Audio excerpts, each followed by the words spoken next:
Dr. Calhoun was the only one who ever really believed my story.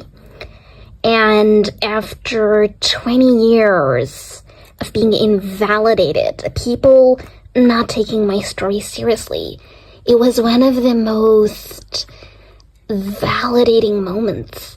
I felt a burden lifted from my shoulders in that moment. My name is Dr. Calhoun, and I've been investigating the paranormal for 30-odd years. There are a lot of fake stories out there, a lot of investigations that lead to dead ends, but when I heard Kayla Bell's story, I knew there was something about the way she told it, the fear in her voice. This was a true encounter, and I promised that I would solve the mystery.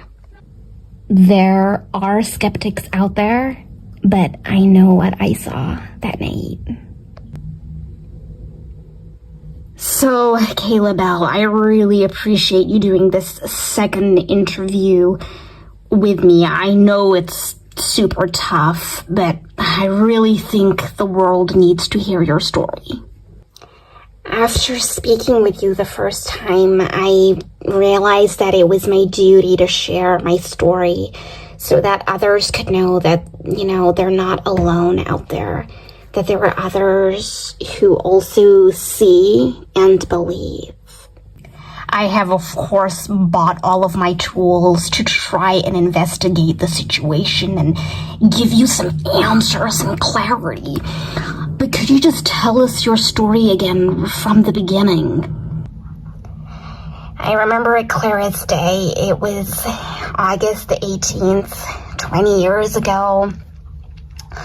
I was hosting an Independence Day barbecue, and you know how it is.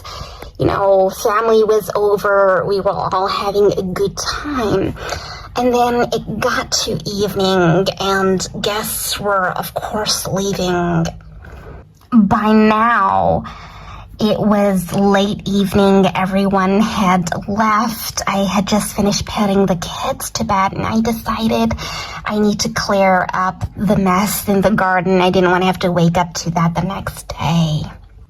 So I had packed away the spare burgers, picking up the trash, and I look up just as I'm about to go back into the house, and I see something that I can't explain. The only thing I could make out were these big, glowing red eyes. And I was in shock. I couldn't bring my body to move. And then we made eye contact. And as soon as I looked into those eyes, I knew what it was. It was the Muffin Man. The Muffin Man, the Muffin Man. And he asked me if I would like him to butter my muffin. There was a moment of silence because I didn't know what to do. And then he spoke again and asked if I would like him to assign someone to butter my muffin. At that point, I turned and ran. I ran back inside the house, and I could feel that thing coming after me. I could just feel this overwhelming presence. I dashed inside and closed the door.